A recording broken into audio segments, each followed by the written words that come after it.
పేతురు రాసిన మొదటి పత్రిక 1వ అధ్యాయము 13వ వచనాన్ని అందరం కలిసి చదువుకుందాం.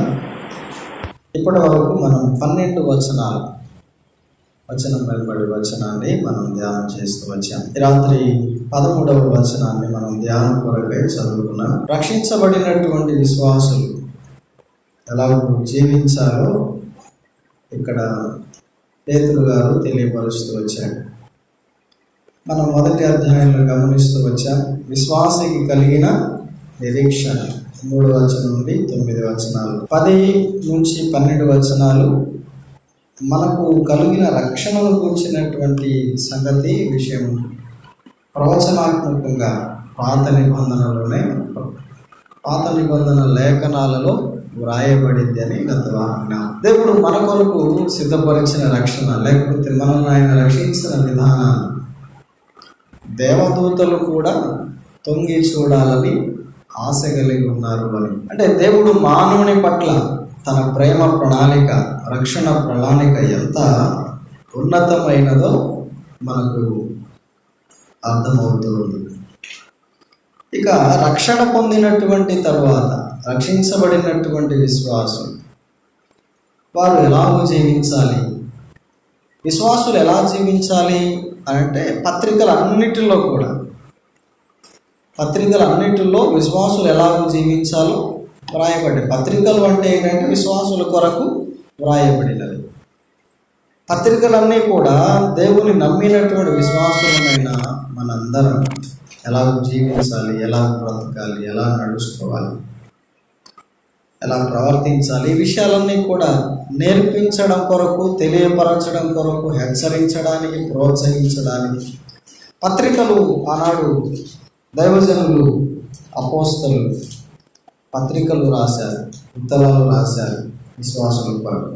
అవి నేటి దినాన మనం కూడా వాటిని చదువుకొని వాటి ప్రకారంగా నడుచుకున్న పద్ధతులై ఉన్నాం. 13వ వచనం నుండి ఈ సంగతులు మనం చూస్తాం. రక్షించబడిన వారు ఎలా జీవించాలి అని 1వ అధ్యాయం 13వ వచనం నుండి ఆఖరి వరకు, అలాగే 2వ అధ్యాయం 3 వచనాలు కూడా, 1, 2, 3 వచనాలు, ఇవి రక్షించబడినటువంటి విశ్వాసులు ఎలా జీవించాలి అనే అంశాన్ని తెలియపరుస్తుండగా మనం ఈ రాత్రి 13వ వచనాన్ని చదువుకున్నాం. 13వ వచనం మరలా నేను చదువుతాను, వినండి. కాబట్టి మీ మనస్సును నడుము కట్టుకొని నిబ్బరమైన బుద్ధి గలవారై యేసుక్రీస్తు ప్రత్యక్షమైనప్పుడు మీకు తేబడు కృప విషయమై సంపూర్ణ నిరీక్షణ కలిగి ఉండుడి. ప్రియులారా, ఈ 13వ వచనంలో మనం 13 నుంచి చివరి వరకు ఏ అంశం చెప్పుకున్నా ఈ భాగం అంతా కూడా, ఈ వచనాలన్నీ కూడా రక్షించబడినటువంటి విశ్వాసులు ఎలా జీవించవలసిన విధానం, ఈ అంశాన్ని గుర్తుపెట్టుకోండి. 3వ వచనం నుండి 9వ వచనం వరకు ఏమని చెప్పుకున్నా, నిరీక్షణ, విశ్వాసికి కలిగిన నిరీక్షణ. ఇప్పుడు 13వ వచనం నుండి ఆఖరి వరకు ఏ భాగం ఇది? రక్షించబడిన విశ్వాసులు ఎలా జీవించాలి, లేకపోతే జీవించవలసిన విధానం అనే అంశంలో మనం మొదటి వచనం అంటే 13వ వచనం చదువుకున్నాం. ఈ వచనంలో ఏమని తెలియజేస్తున్నాడు పేతురు గారు? విశ్వాసులు ఎలా జీవించాలి అని అంటే ఈ వచనం ప్రకారంగా ఏమంటున్నాడంటే ఆఖర్లు చూడండి, సంపూర్ణ నిరీక్షణ కలిగి ఉండుడి అన్నాడు. అంటే యేసుక్రీస్తు ప్రత్యక్షమైనప్పుడు మీకు తేబడే కృప విషయమై మీరు సంపూర్ణమైనటువంటి నిరీక్షణ కలిగి ఉండుడి. అంటే ఈ వచనం ఏమి సూచిస్తుంది అంటే, ప్రభు అయినటువంటి యేసుక్రీస్తు వారి యొక్క రాకడ కొరకు మనము సిద్ధపడి ఉండాలి. సిద్ధపాటును గూర్చినటువంటి వచనం. విశ్వాసులు ప్రభు రాకడ కొరకు ఏం చేయాలట? సిద్ధపడి ఉండాలి. సిద్ధపడి ఉండాలి అనే విషయాన్ని జ్ఞాపకం చేస్తున్నాడు. మన అంశం రక్షించబడిన విశ్వాసులు ఎలా జీవించాలి అంటే, మొట్టమొదటి పాయింట్ ఏమంటే, మనను రక్షించిన ప్రభు మరలా ఆయన రెండవసారి ఈ భూమి మీదకి రాబోతున్నాడు. మొదటిసారి వచ్చి రక్షణ కార్యాన్ని జరిగించి ఆయన వెళ్ళిపోయాడు. మరలా రక్షించబడిన వాళ్ళను తనతో పాటు తీసుకొని వెళ్ళడానికి మళ్ళీ ఆయన రాబోతున్నాడు. కనుక ఆయన రాక కొరకు, ఆయన తనతో పాటు మనల్ని తీసుకొని పోయేదాని కొరకు మనము ఎదురు చూచేవారిగా, దానినే సిద్ధపాటు అని ఈ 13వ వచనం అదే జ్ఞాపకం చేస్తుంది. సిద్ధపడి ఉండండి. లేకపోతే విశ్వాసి ఎలా జీవించాలి అంటే సిద్ధపడి ఉండాలి, సిద్ధపడుతూ ఉండాలి, లేక సిద్ధపాటు కలిగిన జీవితం. దేని కొరకు అంటే ప్రభువు రాకడ కొరకు అనే విషయం. అయితే ఈ వచనంలో 3 సంగతులు ఉన్నాయి. ఎలా సిద్ధపడాలి? యేసు ప్రభు వారి యొక్క రాకడ కొరకు ఈ భూలోకంలో రక్షించబడినటువంటి విశ్వాసులుగా మనం ఎలాగో సిద్ధపడాలి? ఆ సిద్ధపాటుకు కావలసినటువంటి ఏర్పాట్లేంటి? దాని కొరకైన దిద్దుబాటు ఏంటి? మనం ఏదైనా ఒక ఊరికి ప్రయాణం అవ్వాలి అనుకుంటే, లేకుంటే యాత్రలు అని వెళ్తారు కదా, యాత్రలు కొన్ని రోజులు కదా, 1 వారం లేకుంటే 2 వారాలు, ఇలాగో యాత్రల కొరకై వెళ్ళేవారు ఏం చేస్తారు? ఈ 10 రోజులు లేకుంటే 15 రోజులకు కావలసిన వాటిని సిద్ధపరచుకుంటారు ముందుగా. ఈ 15 రోజుల ప్రయాణం ఎక్కడెక్కడికి వెళ్ళాలి, అక్కడ ఏమేమి చేయాలి, అక్కడ ఏమేమి అవసరమవుతాయి, వాటన్నిటిని కూడా ముందుగానే రెడీ చేసుకోవడం, సిద్ధపడడం, ప్రిపేర్ చేసుకోవడం, దానిని సిద్ధపాటు. అలాగైతే ప్రభు అయినటువంటి యేసుక్రీస్తు వారి యొక్క రాకడ, ఆయన మరలా తిరిగి రెండవసారి వస్తున్నాడు కనుక తనతో పాటు ఉండడానికి ఆయన మనలను తీసుకొని వెళ్తాడు. అయితే అక్కడ మనం ఉండే దాని కొరకు, ఆయన వచ్చి మనల్ని తీసుకొని వెళ్ళేదాని కొరకు మనం ఇక్కడ సిద్ధపడి, నిజమే మనము సిద్ధపాటు లేకుండా ఎక్కడికైనా వెళ్తామా అంటే లేదు. మనము ఏదైనా ఊరికి ప్రయాణమై వెళ్ళాలంటే మనకు ఖచ్చితంగా ఏముంటుంది? సిద్ధపాటు లేకుండా మనం ప్రయాణానికి ముందడుగు వేయలేం కదా. అలాగైతే ప్రభువు రాకడ కొరకు విశ్వాసులు సిద్ధపడి జీవించాలి. సిద్ధపడి ఉండాలి, ఎప్పుడు రెడీగా ఉండేవారిగా, సిద్ధపడేవారిగా. అయితే సిద్ధపడవలసిన విధానాన్ని గురించి ఈ వచనంలో జ్ఞాపకం చేస్తున్నాడు 3 సంగతులు. ఒకటి కాబట్టి మీ మనస్సు అను నడుము కట్టుకొని అన్నాడు. ఒకటి సిద్ధపాటు. ఎలా సిద్ధపడాలి అంటే, మొట్టమొదటి మాట మనస్సు అనే నడుమును కట్టుకోవాలి. మనస్సు అనే నడుము కట్టుకొని సిద్ధపడాలి. మళ్ళీ వాటిని వివరించుకుందాం. రెండవదిగా నిబ్బరమైన బుద్ధి గలవారై ఉండాలి. నిబ్బరమైన బుద్ధి. మూడవదిగా యేసుక్రీస్తు ప్రత్యక్షమైనప్పుడు, అంటే ఆయన రెండవసారి భూమి మీదకి వచ్చినప్పుడు, ఆయన వచ్చేటప్పుడు మీకు తేవడు కృప కదా, ఆయన తీసుకొని వచ్చేటువంటి కృప విషయమై కదా సంపూర్ణమైన నిరీక్షణ కలిగి ఉండాలి అన్నాడే. అంటే కృప కొరకు, ఆయన తీసుకొని వచ్చే కృప కొరకు కనిపెట్టుకొని ఉండాలి. 3 సంగతులు చెప్పాడు ఇక్కడ. ఒకటి మనస్సు అనే నడుము కట్టుకొని సిద్ధపడాలి. రెండవది నిబ్బరమైన బుద్ధి కలిగి ఉండాలి. మూడవది అనుగ్రహించబడే కృప కొరకు కనిపెట్టుకోవాలి, ఎదురు చూడాలి, ఎదురు చూస్తూ జీవించాలి. ఈ 3 మాటలు చెప్పాడు సిద్ధపాటును గురించి. మొట్టమొదటిగా మనస్సు అనే నడుము కట్టుకోవడం. మనస్సును అనే నడుమును కట్టుకునుడి అన్నాడు. నడుము కట్టుకోవడం అంటే ఏ నడుము ఇది? సహజంగా నడుము కట్టుకోవడం అని అంటే నడుముకు బెల్ట్ పెట్టుకోవడం కదా,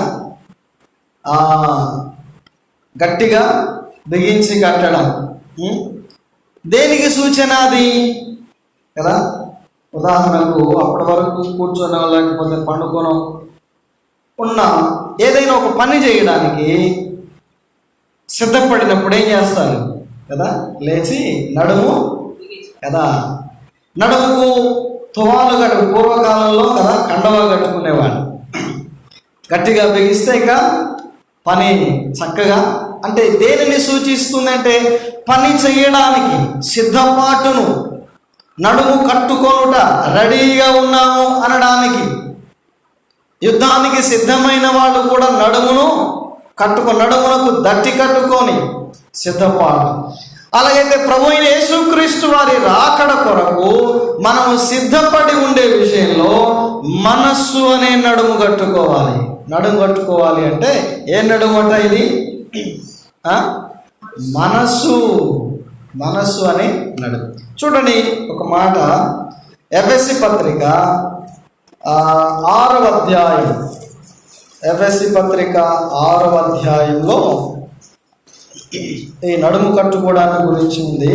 6వ అధ్యాయం వచనం 14, ఏలయనగా మీ నడుమునకు సత్యమును దట్టి కట్టుకొని. చాలు. ఇక్కడ కూడా నడుము కట్టుకొనడాన్ని గురించి కదా, పై వచనాల్లో ఒక గొప్ప పోరాటాన్ని గురించి చెప్పాడు పౌలు గారు. మనకు పోరాటం ఉంది, మనం పోరాడవలసి ఉంది, కాబట్టి మీరు బలవంతులై ఉండండి, బలం తెచ్చుకోండి, సర్వాంగ కవచాన్ని ధరించుకోండి అని చెప్తూ వచ్చాడు. ఆ కవచములను గురించి చెప్తూ ఈ 14వ వచనంలో ఏమంటాడంటే, నడుమునకు కట్టుకునే కవచం ఏంటంటే సత్యమును దట్టిని కట్టుకోవాలి అన్నాడు. నడుము కట్టుకొనుట, పోరాటానికి సిద్ధపడేవారు నడుము కట్టుకొనుటను గురించి ఇక్కడ పౌలు జ్ఞాపకం చేస్తూ, దేనితో కట్టుకోవాలి అంటే సత్యము అనే దట్టి. చూడండి, ఇప్పుడు నడుము అంటే భౌతిక సంబంధమైన నడుము కాదని. నడుము కట్టుకొనడం అనంటే లేక ఏ నడుము అంటున్నాడు ఇక్కడ? మనస్సు అనే నడుము. మనస్సును కట్టుకోవడం. సామెతల్లో కూడా ఒక మాట ఉంటుంది కదా, ఒకడు పట్టణాన్ని పట్టుకొనుట కంటే తన మనస్సును స్వాధీనపరుచుకోవడం, తన మనస్సు పట్టుకోవడం శ్రేష్టం. ఇప్పుడు ప్రభు అయిన యేసుక్రీస్తు వారి రాకడ కొరకు, మన ప్రభు రాకడ కొరకు ఎదురు చూచే మనం నడుము కట్టుకోవాలి. అంటే మనస్సు అనే నడుమును కట్టుకోవాలి. దాన్ని కట్టుకోవాలి. ఎలా కట్టాలి? దేనితో కట్టాలి? మనస్సు అనే నడుమును అంటే సత్యము అనే దట్టి చేత అన్నాడు. సత్యము చేత కట్టాలి. సత్యము అంటే బాగా తెలిసిన పదమే కదా మనకది. సత్యం అంటే ఏంటి? దేవుని వాక్యం కదా, నీ వాక్యమే సత్యము అన్నాడు. అంతేకాదు, ఇంకా అసలు యేసుక్రీస్తు ప్రభువే చెప్పాడు స్పష్టంగా, స్వయంగా, నేనే సత్యము. ఎంతసేపు తడుముకున్నారండి? సత్యము అంటే ఎవరు? యేసు ప్రభువే కదా, వాక్యమై ఉన్న దేవుడు. అలాగైతే సత్యమును దట్టిగా కట్టుకోండి. మీ మనస్సు అనే నడుమును సత్యమనే దట్టి చేత కట్టుకోవాలి. అట్లయితే సత్యం అంటే ఏంటి? ఇప్పుడే చెప్పాను. అంతే.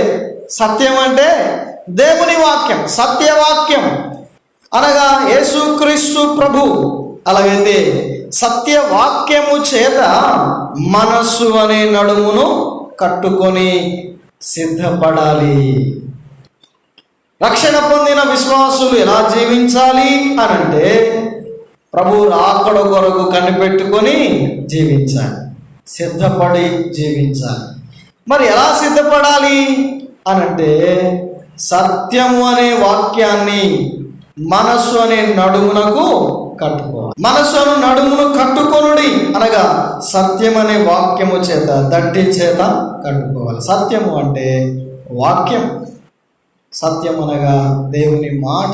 అట్లయితే దేవుని వాక్యం చేత మన మనస్సును కట్టుకోవాలి. మనస్సు కట్టుకోవడం అంటే దేవుని వాక్యాన్ని మనస్సునందు నిలుపుకోవాలి కదా. చాలా సంగతులు ఉన్నాయి కానీ మనం అన్ని ఎరిగినవే. అలాగే ఒక వచనాన్ని చదువుదాం. 119వ కీర్తన. 119 అనే కీర్తన మీరు ఎప్పుడైతే వింటారో లేకపోతే చదువుతున్నాను వెంటనే మనం గుర్తుపెట్టుకోవాలి. 119వ కీర్తన అంతటిలో దేవుడు వాక్యమై ఉన్న దేవునిగా మనకు కనబడతాడు కదా. దేవుని వాక్యం, ఉపదేశం, దేవుని మాట, ధర్మశాస్త్రం ఎంత కనపడుతుంది దీంట్లో. 119వ కీర్తన వచనం 27. నీ ఉపదేశ మార్గమును నాకు బోధించుము, నీ ఆశ్చర్య కార్యములను నేను ధ్యానించెదను. నీ ఉపదేశ మార్గం నాకు బోధించు. ఉపదేశం అంటే బోధ, దేవుని వాక్యం.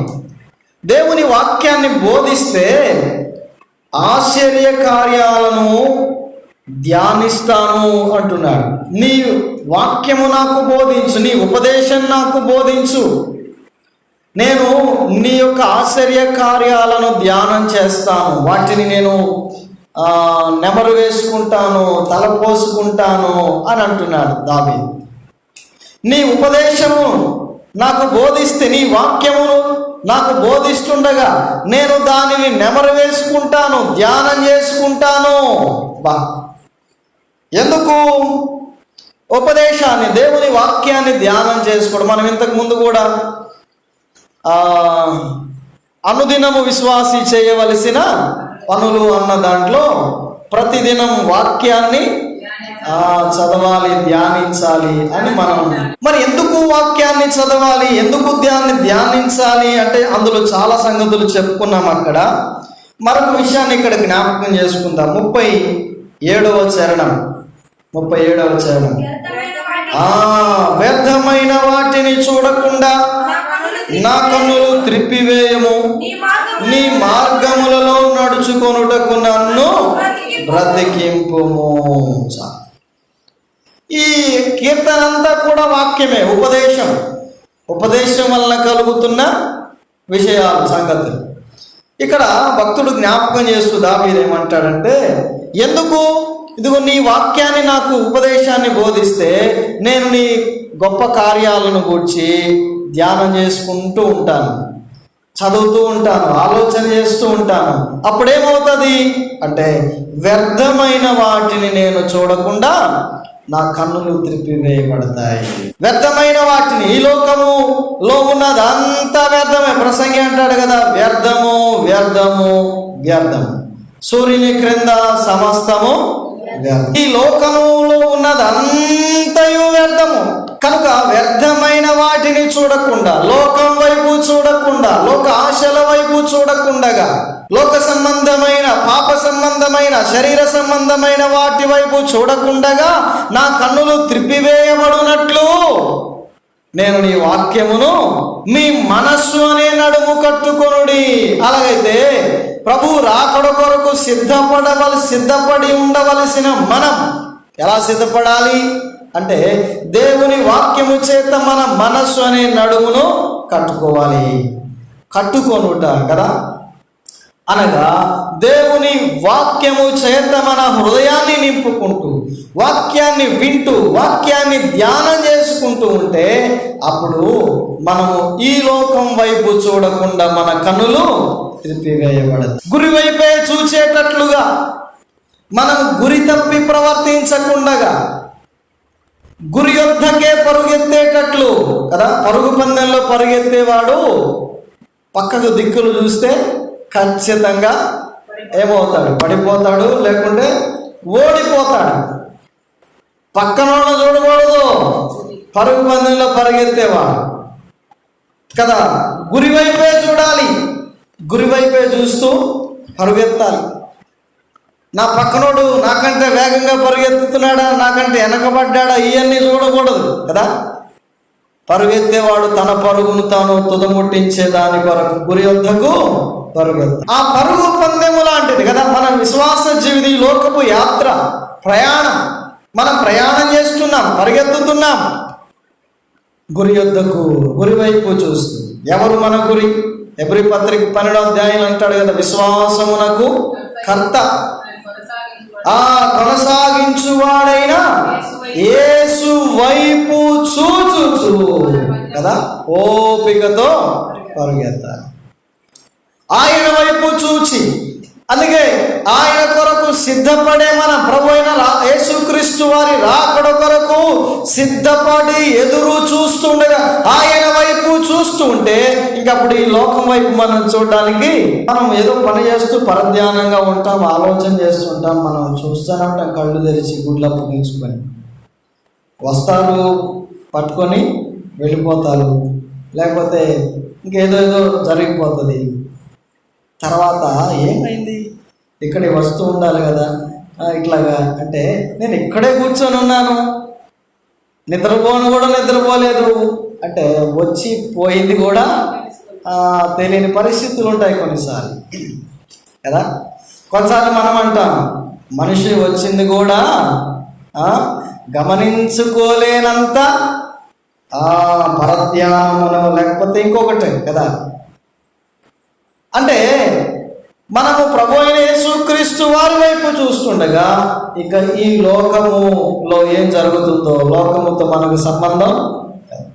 సిద్ధపడిన వారు కదా, సిద్ధపడిన వారు యేసుక్రీస్తు ప్రభువు రాకడ కొరకు కనిపెట్టుకున్న వాళ్ళు వ్యర్థమైన వాటి వైపు చూడకుండా గురి వైపు చూచి కన్నులు గలవారిగా ఉండాలి.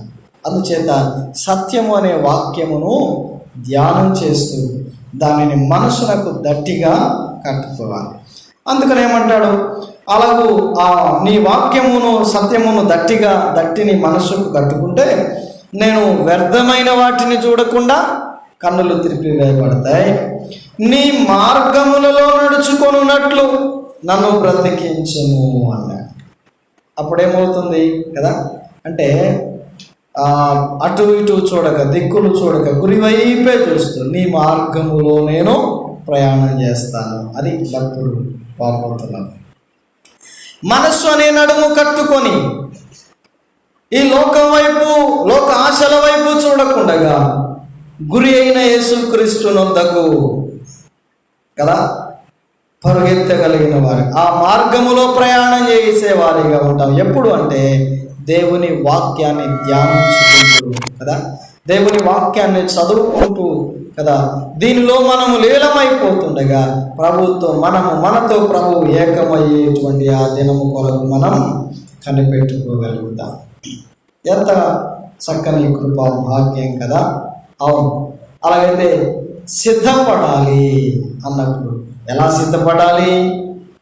మనసును నడుము కట్టుకొని, అనగా దేవుని వాక్యాన్ని మన హృదయమందు నింపుకొని దేవుని వాక్యాన్ని చదువుతూ ధ్యానిస్తూ, విశేషంగా దేవుని వాక్యం మనకు నేర్పించిన మార్గం, మనకు బోధించిన మార్గంలో మనం ప్రయాణం చేయాలి. ప్రభు రాకడ కొరకు సిద్ధపడేవారు ప్రభు వాక్యానుసారంగా ఆయన మార్గంలో నడుచుకోవాలి. ఆయన రాకడ కొరకు ఎదురు చూడని వాళ్ళు ఆయన మార్గాల్లో నడవలేని వాళ్ళు. సరే, మొదటి విషయాన్ని మనం చూసాము, సిద్ధపడాలి. ఎలా సిద్ధపడాలి? మనసు అనే నడుము కట్టుకొని సిద్ధపడాలి. ఇక రెండవ విషయానికి వద్దాం, నిబ్బరమైన బుద్ధి గలవా. పేతురు మొదటి పత్రిక 1వ అధ్యాయం 13వ వచనం. నిబ్బరమైన బుద్ధి. మనస్సు అనే నడుము కట్టుకొని దేవుని వాక్యాన్ని ధ్యానిస్తూ జీవ మార్గంలో, మోక్షానికి వెళ్ళే మార్గంలో ఆయన వైపు చూస్తూ ప్రయాణం చేస్తూ సిద్ధపడాలని. రెండవదిగా నిబ్బరమైన బుద్ధి అన్నాడు కదా. నిబ్బరమైన బుద్ధి కలిగి ఉన్నాను. నిబ్బరమైన బుద్ధి అంటే బుద్ధి లేదా నీకు అనడం కాదు కదా. నిబ్బరమైన బుద్ధి అంటే ఏంటో ఇక్కడ ఇదే పత్రికలో 5వ అధ్యాయం 8వ వచనం చూడండి. పేతురు పత్రికలో 5:8.